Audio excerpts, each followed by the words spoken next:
과연 국민의힘에서 공천을 줄까? 국민의힘이 공천 주는 게 아니라 당원이 주는 거죠. 경선 통과하셔야죠. 그 한동훈 대표가 이제는 당원들을 설득하고 그리고 우리 당의 지지자들을 설득하는. 완전 우리 조 대변인이 완전히 전형적인 지도부의 원론적인 얘기를 하시는 것 같아요. 완전히 뭐 지도부 당대표급의 얘기를 하는 것 같은데, 그러니까 설득해라 당원들.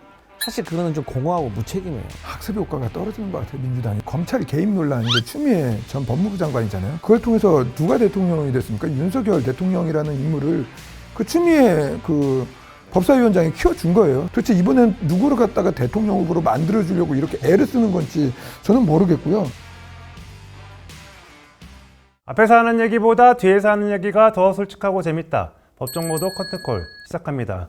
오늘은 강성필 더불어민주당 부대변인, 그리고 오늘 처음 나오셨습니다. 조용히 술만 드시면 된다는 국민의힘 대변인 나오셨습니다. 어서 오세요. 안녕하세요. 오늘 처음 나오셨으니까. 네. 커튼콜에서 처음 모시는 인증 패널. 저 인증 패널은 아니에요. 유능한 패널. 유능한 패널. 예, 제가 이제 선긋기? 그게 아니라 대변인단 중에서 제가 지금 최장수하는 한동훈 대표 시절부터 해서 그 권영세 위원장 시절, 그리고 김문수, 장동혁 대표님까지 해서 4연속 대변인하고 있는 유능한, 계파를 가리지 않고 유능한 대변인입니다. 그래도 뭔가 인증 패널 모시면 좋아할 줄 알고 모신 건데. 근데 지금 뭐 저는 뭐 대변인인데 당연히시고 장동혁 대표님에 맞춰서 가는 대변인이기 때문에 뭐 인증 패널이라고 하셔도 좋습니다. 많이 모셔주세요. 오늘 같이 방송하신 적 있으세요? 예, 저는 뭐 한두 차례 했습니다. 저는 우리 대변인님 네. 멜빵이 너무 기억에 남아가지고 오늘 왜 오늘은 복장이 너무 평이해. 안 될 것 같아. 안 될 것 같아. 날이 좀 추워져서 이 멜빵 입고 이제 겉을 벗기가 너무 좀 제가 몸이 안 좋아서 오늘은 제가 멜빵을 착용을 못했습니다. 아니 저하고 비슷한 또래신데 벌써 몸이 안 좋으시네. 제가 어떻게 쌍화탕 잘하는 데라도 추천을 좀. 자, 어색하고 좋네 너무 오늘. 오늘 별로 안 친한 사람들이 모이니까 또 어색하고 재밌을 것 같아요. 예. 그래서 좀 티격태격해도 너무 거칠게 하지 마시고. 네네네. 요새 지금 김민석 국무총리의 행보가 나름 심상치가 않아요. 오세훈 시장을 저격하는 행보를 계속 연이 잇따라서 3일인가 했었거든요. 강 부대변인한테 물어볼게요. 일단은 김 총리 원래 그 서울시장 안 나가기로 한 거 아니었어요?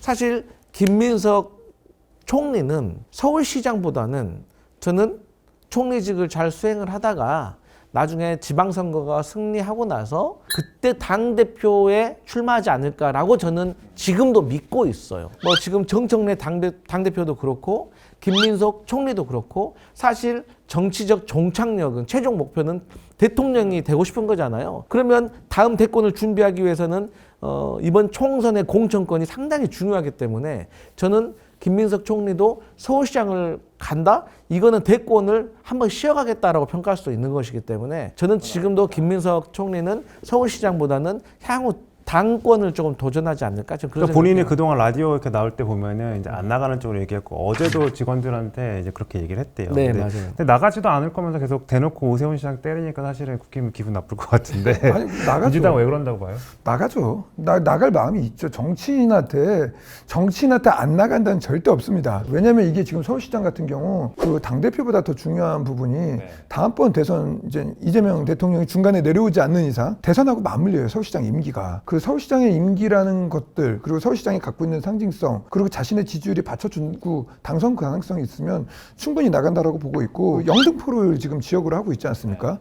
지금 실제로 영등포에 있는 사람들하고 이제 제가 얘기하다 보면은 다 이제 후보군들은 지금 마음의 준비들을 많이 하고 있어요. 그러니까 이게 뭐냐면 군불대기를 다 하는 거죠. 그리고 김민석 그 총리가 지금 갖고 있는 이제 오세훈 시장에 대한 아주 집요한 그러한 그 견제들은 대통령 나는 관심 없어라고 해놓고 계속 대권 행보를 하는 그러한 사람들이 많거든요. 그래놓고 그분들이 인기가 없을 때 안 나가는 경우 없습니다. 그렇기 때문에 정치인한테 안 나간다는 전혀 저는 맞지 않는 것이고. 가능성만 있으면 무조건 그럼요. 나갔다. 당대표도 자기가 어떻게 될지 모르는 거예요. 내가 나가서 되고 싶다고 해서 되는 게 아니거든요. 그럼 서울시장 후보 서울시장 선거가 바로 눈앞에 있는 건데 그게 눈앞에 이게 가능성이 있으면 그거 나갑니다. 무조건. 맞아요. 나가고 싶으면 나가는 건데 머리 안에 뇌가 있다고 하면 이 계산을 해봅니다. 이건 내가 승률에 대해서. 근데 저는 제가 만약에 김민석 총리라고 생각하면 서울시장에 나가서 당선되는 것보다 저는 당대표 나가서 당선되는 것이 더 쉽다고 생각하고, 또 사람이 출마도 생각하지만 이 낙선했을 때의 향후의 플랜도 생각을 하거든요. 서울시장 나가서 낙선하는 거하고 당대표 나가서 낙선한 거하고 낙선의 데미지도 저는 당권이 훨씬 적다고 생각하기 때문에 그런 저런 계산을 해보면 김민석 총리한테는 아무래도 이제 서울시장보다는 당권 도전이 합리적이라고 봐요. 근데 강 부대님 지금 전제가 서울시장 나가면 진다라는 걸 전제하고 얘기하신 거 아니요, 같은데. 항상 왜냐면 이번에 김민석 총리의 마음도 있는데 아니 뭐 그러니까 제가 나가실 수 있다. 당연히 그건 그 사람의 마음이고 저는 이제 그 삼자적인 입장에서 평가하는 입장이기 때문에 그러면 지금 제가 다시 질문을 드릴게요. 지금 만약에 선거 치러진다면 서울시장 선거에서 민주당이 이긴다. 오늘 당장 국민의힘이 이긴다. 오늘 당장 하면 민주당이 승리할 가능성이 높죠. 왜냐하면 객관적인 지표로 대통령의 국정 운영에 대한 긍정적인 평가와 정당 지지도를 따진다고 하면 아무래도 그래도 오세훈 시장을 상대로 해가지고 여러 후보들을 넣었는데 대부분 여론조사들이 지는 걸로 났다는데. 그러니까 저도 그 얘기하려고 했는데 오늘 치르면 이기죠. 왜냐면 이제 4번 했잖아요. 4선 서울시장인데 소위 말하는 4번 서울시장을 하면서의 치적을 가지고 얘기하는 게 아니라 한강버스에 되게 집착해서 얘기하고 있단 말이에요. 이건 뭐냐면 되게 지엽적인 문제거든요. 그 대통령을 예를 들어 10년, 12년 했다. 근데 그 당장 어제 있었던 정책을 가지고 얘기하는 게 아니라 그 업적을 가지고 얘기하는 게 원래 맞거든요. 이 얘기는 뭐냐면 생채기 내기거든요. 이거는 전형적으로 이제 정치권에서 내가 밀린다고 할 때 당장 눈앞에 보이는 것들로 이제 이슈 파이팅을 하는 거거든요. 그거는 이제 민주당 자체 내에서도 오세훈 시장이 지금은 유리하다. 그렇게 생각한다고 보는 거죠. 아니 뭐 4선이에요, 4선. 그러니까 사선이 거의 전문 서울시장. 그래서 사선이라는 것이 경쟁력이 될 수도 있지만 피로감이 될 수도 있는 거예요. 한강버스와 관련해 가지고 지역적이라고 생각한다면 저는 그 인식은 정말 상당히 문제가 있다고 봐요. 왜냐하면 한강버스와 관련해 가지고는 관광이라든가 그런 개념인가 아니라 최근에 일어난 사건은 안전과 관련된 거예요. 국민의힘이기 때문에 그 구체적인 내용에 대해서 안 보려고 하는 것 같은데 이번에 사고가 난 충돌한 이 콘크리트 아래에는 가스관이 지나가는 곳이 있어요. 만약에 이 가스관이 터졌다고 생각하면 어떡할 거예요? 이거는 안전과 관련된 거기 때문에 그냥 지역적인 문제로만 얘기하면 안 된다. 그리고 그 외에도 출범 10일 만에 정지가 되고 또 15일 만에 또 정지가 되고 또 배를 제작하는 것과 관련해 가지고도 제작 업체와 관련해 가지고도 문제가 있어요. 여기서 조금만 첨언을 하면 당연히 이제 안전과 관련된 거에서는 오세훈 시장도 분명히 사과를 했고 그리고 이제 재발 방지를 하겠다라고 얘기를 했습니다. 오세훈 시장 뭐 전 두둔할 마음도 없지만 오세훈 시장이 분명히 그 부분은 시장으로서 충분히 해명해야 될 일이라고 보고 있고요. 그 안전이라는 얘기를 하면 우리도 뭐 그렇게 얘기하면은 그 정동영 장관 같은 경우 그 실탄 사격 하지 말자고 했잖아요. 북한이 맨날 미사일 쏴대고 핵실험하고 맨날 실탄 사격 하는데 이거는 더 심각한 문제거든요. 그런 식으로 얘기를 하기 시작하면 야 니네는 안전 얘기했어, 니네 안전 얘기했어가 아니라 이런 문제가 발생돼 가지고 즉각적인 사과를 하고 안전 대책을 만들겠다라고 하면은 그 부분은 인정하고 좀 지켜보고 못하면 혼내고 지적하고 그리고 때려야죠. 근데 그거에 대해서 본인 스스로가 인지를 했기 때문에 그건 조금 지켜봐야 될 일인 것 같아요. 근데 11월 13일 날 김민석 총리가 안정성에 대해서 지적을 했는데 14일 날 사고 난 거고 또 그 한 일주일 정도의 국정감사 때도 똑같은 얘기, 헐스와 관련된 얘기. 그 부분에 뭐라고 했는지 아세요? 오세훈 시장이 아주 거만한 태도로 우리 배에는 이 지면과 배 깊이까지 얼마 정도 차이가 나는지를 다 볼 수 있는 게이지가 있다고 했어요. 근데 사고 났잖아요. 그 말은 조금 소구력이 없어요. 그렇게 치면은 정동영 장관 실탄 사격 얘기한 지가 언젠데 아직까지 몇 개월 지났는데 아직까지도 지금 정부에서 그 입장을 안 내고 있는데요. 자, 저희 시간이 그렇게 많이 하면 끝이 없으니까, 없다니까요.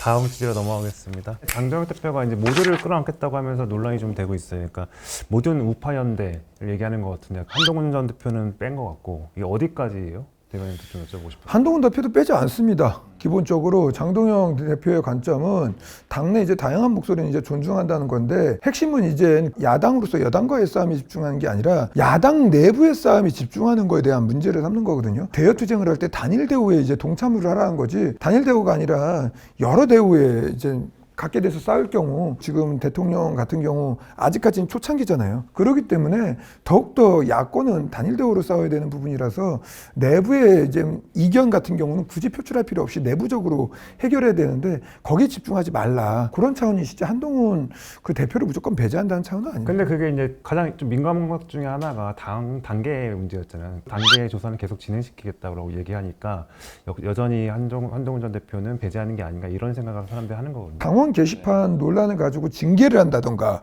아니면 이걸 가지고 정치 세명을 끊으려고 한다던가 이러한 얘기들이 나온다면 그때는 그 논의를 할 수 있는데 그 당원 게시판 같은 경우는 이제 대다수의 당원들 이제 어쨌든 당이라는 거의 주인은 당원이잖아요. 그리고 그 당대표도 이제 당원으로부터 위임을 받은 거기 때문에 그거에 대해서는 좀 이제 깔끔하게 해결을 해달라는 게 당원 대부분의 의견이었기 때문에 그거에 대해서 조사를 하는 거는 조사하는 것이고 국민의힘 같은 경우는 지금 오랜만에 지금 또 당무감사를 진행하고 있거든요. 아직은 그냥 조사 단계고 그냥 그 당원들이 궁금해하는 내용들을 갖다가 밝히겠다는 차원이시지. 조사 안 할 수 없다. 네, 그럼요, 그거는. 한동훈 전 대표 지방선거 때는 어쨌든 단체장은 안 나간다 그랬고 재보선에 대해서는 뭔가 나갈 수 있을 걸로 이제 보이는데 과연 국민의힘에서 공천을 줄까? 아, 국민의힘이 공천 주는 게 아니라 당원이 주는 거죠. 경선 통과하셔야죠. 그 한동훈 대표가 이제는 당원들을 설득하고 그리고 우리 당의 지지자들을 설득하는 기본적으로 이제 공천을 받는다는 거는 당원과 우리 당 지지자 그리고 무당층 특히 이쪽의 지지를 많이 받아야 되는 거거든요. 그래서 그쪽의 소구력을 이제 만들어내는 건 본인의 능력이고 한동훈 전 대표가 그런 역량이 있다라고 하면 당에서 공천을 안 줄 이유가 없다라고 봅니다. 그 대다수의 공감을 못 받는다면 경선을 못 이기겠죠. 그건 본인이 돌파해야 될 문제입니다.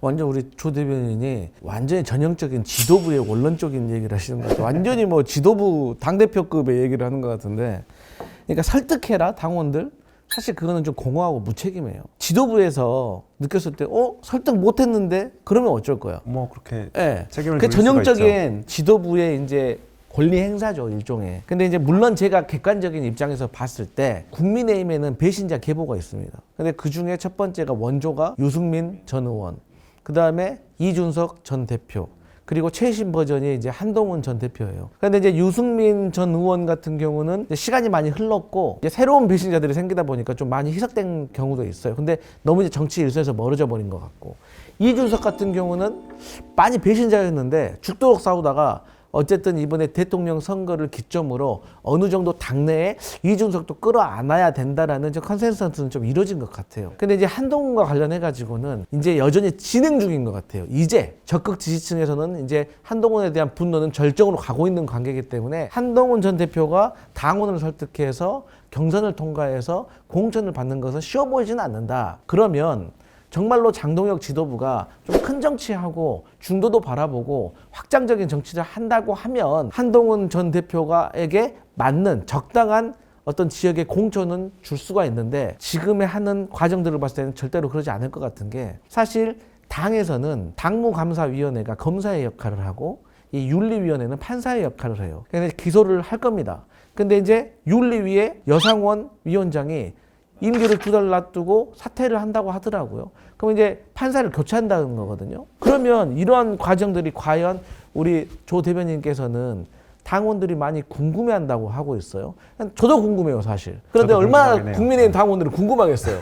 그런데 결과가 나왔어. 무결점, 무흠결이게 아니라고 한다고 하면 그러면은 한동훈 전 대표를 어떻게 해야 돼요? 뭐 피치 못하게 이제 징계를 하게 되고 이 징계를 하는 과정 속에서 공천도 당연히 못 받게 될 것이고 한동훈 대표 만약에 당원권 정지를 받게 된다고 하면 그러면은 당에 있을 수가 있겠습니까? 그 배신자 뭐 계보라고 하는데 그 민주당 할 얘기 아니고요. 지금 이낙연 대표 지금 뭐 하고 있습니까? 밖에서 그 전에 손학규 대표, 이낙연 대표, 심지어 당 대표 했던 분들 다 쫓아냈던 거 아닙니까? 배신자 계보는 우리가 그렇게 안 하는데 그런 프레임 씌우게 하면 끝이 없습니다. 그렇기 때문에 제가 그 말씀은 안 드리겠고요. 전 당무감사위원을 제가 한 2년 정도 해봤거든요. 윤리에서 뭐 징계를 할지 뭐 경고를 할지 모르겠어요. 결론이 나오게 되면 그 다음부터 이제 정치적 행위거든요.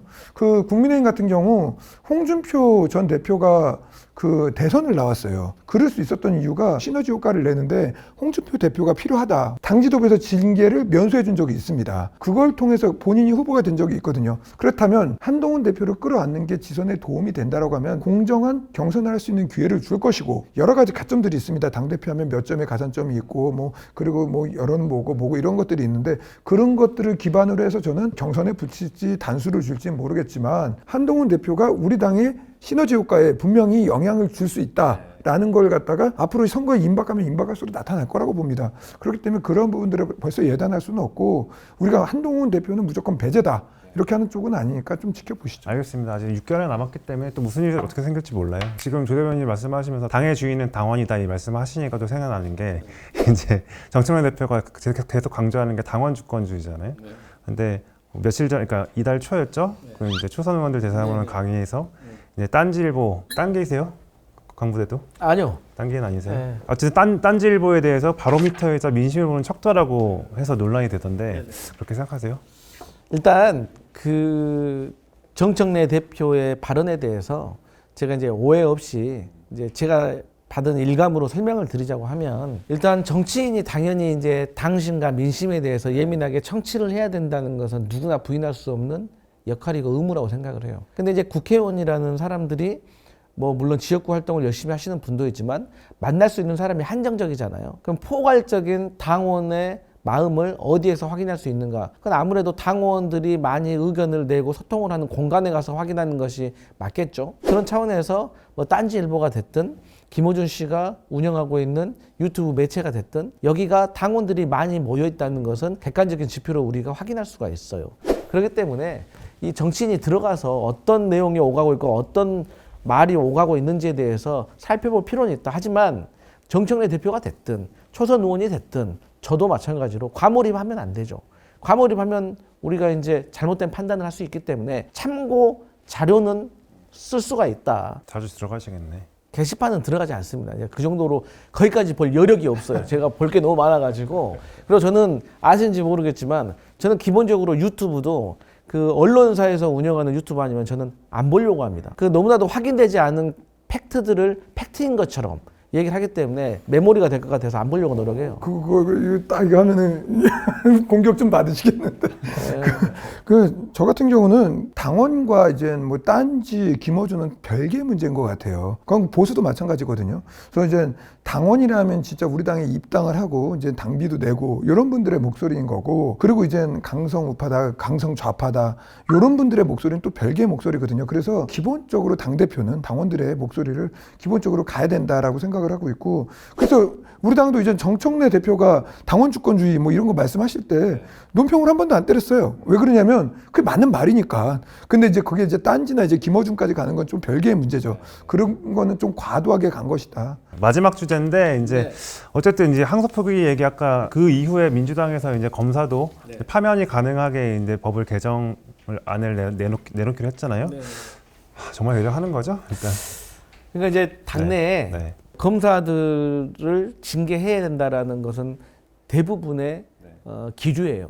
다만 100도씨가 있고 99도씨가 있고 80도도 있어요. 100도씨는 이제 물이 끓어버리니까 파면까지 해야 된다는 사람이 있고, 그 전에만 하더라도 이제 검사 징계법, 검사를 징계하는 것도 국가 공무원하고 똑같이 맞춰야 된다라는 것인데, 저는 사실 그게 합리적이라고 봐요. 그럼 결론적으로 정성호 법무부 장관이 어떤 결정을 내리느냐인데, 제가 아는 정성호 법무부 장관의 평소 성품을 봤을 때는 어쨌든 검사장 2분 정도는 지금 사표를 냈기 때문에 이 정도 선에서 마무리하고 민주당에서는 이제 검사 징계법을 이제 개정하는 식으로 마무리하지 않을까, 저는 그렇게 봐요. 그러니까 검사장의 전보 조치 이런 거, 강등 이런 건 안 할 것 같아요. 더 이상 그건 없을 것 같아요. 그렇죠. 네. 학습 효과가 떨어지는 것 같아요, 민주당이. 왜 그러냐면 예전에 이제 그 검찰 개입 논란, 이제 추미애 전 법무부 장관이잖아요. 그걸 통해서 누가 대통령이 됐습니까? 윤석열 대통령이라는 인물을 그 추미애 그 법사위원장이 키워준 거예요. 실제로 그게 정평이 나 있는. 그래서 한간의 말에는 이제 추미애가 보수의 어머니다라는 말까지 나올 정도인데, 그 검사 파면까지 간다라는 것 자체가 어떻게 보면 위헌적 요소가 굉장히 많습니다. 단순하게 이제 항소 포기에 대해서 입장을 묻는 걸 가지고 징계하는 거. 이문정 같은 경우 실제 이미 사례가 있지 않습니까? 대법원에서 단순한 의견 표출을 가지고 징계하는 것은 옳지 않다라고 이미 판결과 판례가 있는데도 불구하고 요걸 밀어붙이는 효과 자체가 도대체 이번엔 누구를 갖다가 대통령 후보로 만들어주려고 이렇게 애를 쓰는 건지 저는 모르겠고요. 심지어 이제 대장동 같은 경우 이제 재판부도 그 지금 배정되어 있는 논란들이 좀 있거든요. 그 좀 제발 좀 자중을 했으면 좋겠어요. 예를 들어 검사들이 뭐 증거가 문제가 있다, 뭐가 있다, 이거는 재판으로 다퉈야 될 문제인데, 그걸 가지고 정치 권력들이 이미 관심법을 통해서 규정을 내려놓고 판결을 내려버리는 것이 추미애 장관이 했던 소위 말하는 가이드라인이거든요. 그렇게 가는 게 아니라 되도록이면 이제 대통령도 여기로부터 자유롭지 않고, 그리고 대통령 주변에 있던 인물들이 지금 재판을 받고 있는 거 아닙니까? 그럴수록 여당과 정부는 최대한 자중을 하고선 재판을 지켜보고, 이게 정치적 실익이 저는 별로 없다라고 봅니다. 그렇기 때문에 이 부분에 대해서는 판례와 헌법과 그리고 국민들의 법감정과 그리고 과거의 대통령 추미애 그 법무부 장관이 했던 행태들을 좀 되돌아볼 필요가 있다. 오늘 시간이 거의 다 돼가지고 오늘 두 분 호흡이 잘 맞는 것 같기도 하고 안 맞는 것 같기도 하고 너무 잘 맞는데요? 멜빵만 입고 날선 공방이 이루어진 것 저는 같은데 너무너무 좋을 것 같은데. 은근히 서로 공격 많이 하고 비교적 괜찮네요. 괜찮아요? 괜찮았습니까? 알겠습니다. 다음에 또 한번 모시도록 하겠습니다. 오늘의 커트콜은 여기까지입니다. 좋아요, 댓글, 구독, 알림 설정 부탁드립니다. 감사합니다. 감사합니다.